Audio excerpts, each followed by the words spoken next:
সকলকেই স্বাগত জানাচ্ছি আমার চ্যানেল আব্বাস মাস্টার অ্যান্ড প্রিভিতে। আগের ক্লাসে আমি বচনের সংযোজক সম্পর্কে সুস্পষ্ট আলোচনা করেছি। আজকে বচনের শ্রেণীভাগ সম্পর্কে আমরা আলোচনা করব। সবাই মন দিয়ে অবশ্যই ভালো করে শুনবে।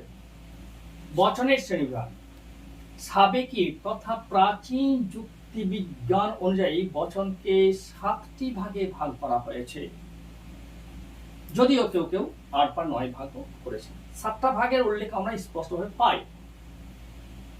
সেই 7টি ভাগের মধ্যে 5টি ভাগ আমাদের এখানে আলোচ্য বিষয়, বাকি 2টি ভাগ পাঠ্যসূচির বহির্ভূত। 1 নাম্বার শ্রেণীভাগ গুণ অনুসারে। বচনের শ্রেণীভাগ করা হয় গুণ অনুসারে। দ্বিতীয়ত পরিমাণ অনুসারে। তৃতীয়ত সম্বন্ধ অনুসারে। চতুর্থত গঠন অনুসারে। পঞ্চমত শর্ত অনুসারে।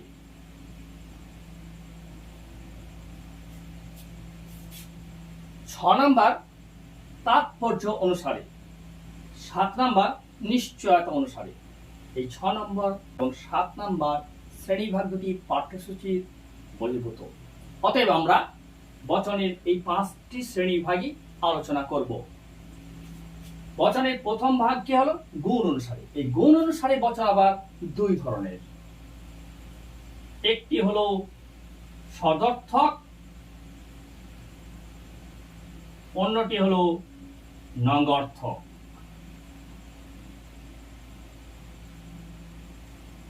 সদর্থক বিষয়টি বচন তৈরি করার সময় স্পষ্টভাবে আলোচনা করেছি, নঙ্গর্থক বিষয়টাও আলোচনা করা হয়েছে। যাক, আরেকবার আমরা আলোচনা করে নেব। অর্থাৎ যেসব বচনের সংযোজক সদর্থক হয়, হন, হও, হয় ইত্যাদি, সেগুলিকে বলা হয় সদর্থক বচন। আর যেসব বচনের সংযোজক নঙ্গর্থক চিহ্নযুক্ত নয়, নন, নও, নয়, সেগুলি নঙ্গর্থক বচন বলা হয়। দ্বিতীয় ভাগ হলো পরিমাণ অনুসারে বচন। পরিমাণ অনুসারেও বচন 2 প্রকার। সামান্য, আরেকটি হলো বিশেষ। এই সামান্য শব্দটির আরেকটি প্রতিশব্দ আছে যেটা বচনে ব্যবহার হয়, তাকে বলা হয় সার্বিক। অর্থাৎ সামান্য এবং সার্বিক একই বচন। পরিমাণ অনুসারে 2টি ভাগ, সামান্য বচন বা সার্বিক বচন, আর এক হচ্ছে বিশেষ বচন। সম্বন্ধ অনুসারে। সম্বন্ধ অনুসারে বচন 2 প্রকারের। 1 নাম্বার নিরপেক্ষ,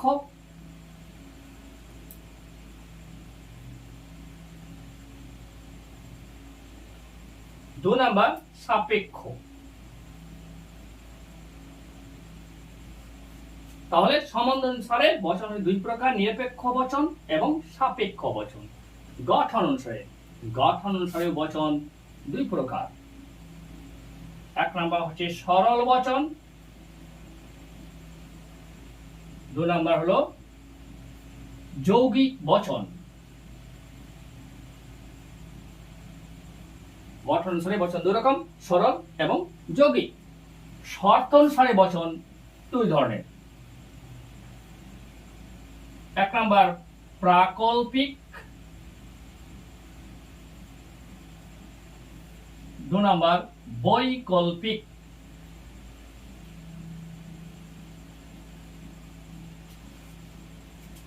তাহলে শর্ত অনুসারে বচন 2 রকমের, প্রাকল্পিক বচন এবং বৈকল্পিক বচন।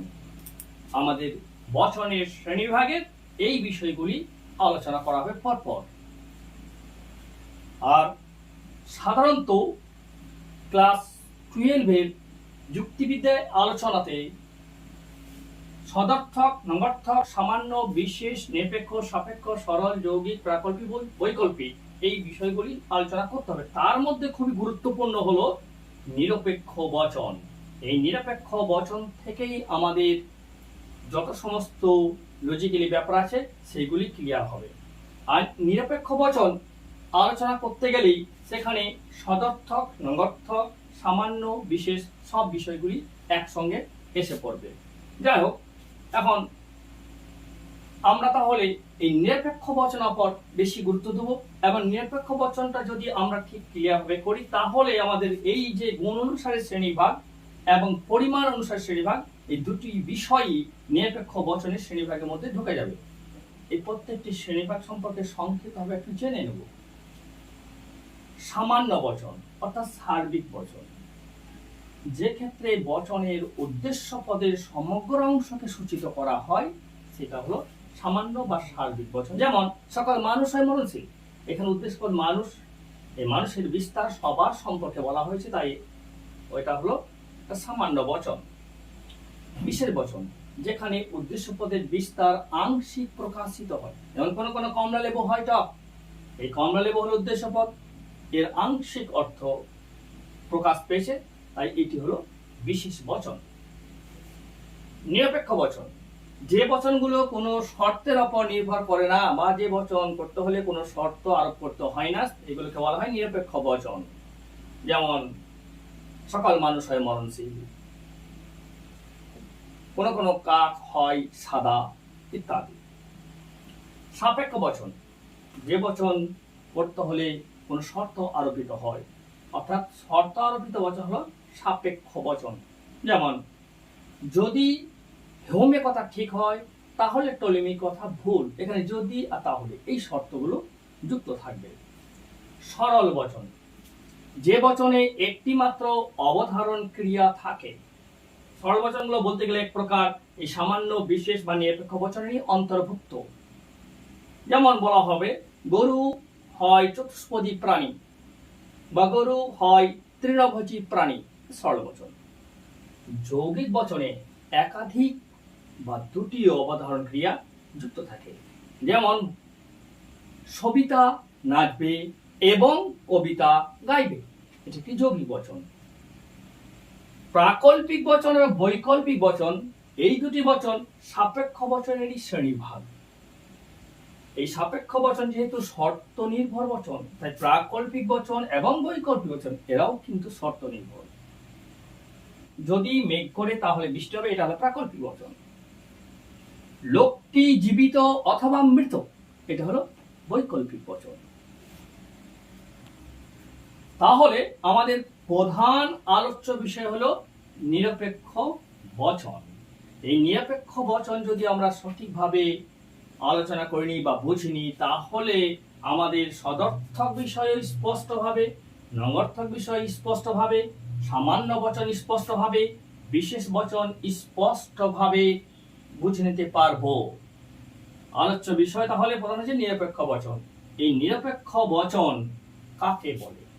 একটু আগে আমি বললাম যে কোন রকম শর্তের উপর নির্ভর করবে না, এমন বচনগুলিকে বলা হয় নিরপেক্ষ বচন। আর এই নিরপেক্ষ বচন থেকেই আমরা পরে আলোচনা করব অনুমানের দুটি ভাগ, অমাধ্যম এবং মাধ্যম। এই দুটি অনুমানের ক্ষেত্রেই নিরপেক্ষ বচন ব্যবহার হয়। অমাধ্যম অনুমানে আবার কয়েকটা ভাগ আছে, যেমন আবর্তন, বিবর্তন, আবর্তনের বিবর্তন, বিবর্তনের আবর্তন, সম আবর্তন, সম বিবর্তন ইত্যাদি বিষয়গুলো এই নিরপেক্ষ বচন দিয়ে হবে। মাধ্যম অনুমানে আছে ন্যায়, অর্থাৎ যুক্তির বৈধতা অবৈধতা বিচার, সেক্ষেত্রেও কিন্তু এই নিরপেক্ষ বচনই ব্যবহার হবে। মাধ্যম অনুমানের ক্ষেত্রে কি হয় না, কমপক্ষে 3টি বচন নিয়ে গঠিত হয়। অমাধ্যম অনুমানে 2টি বচনেই কমপ্লিট হয়ে যায়। সুতরাং তাহলে বোঝা যাচ্ছে আমাদের বেশিরভাগটাই জরুরি হচ্ছে নিরপেক্ষ বচন স্বচ্ছভাবে জেনে নেওয়া।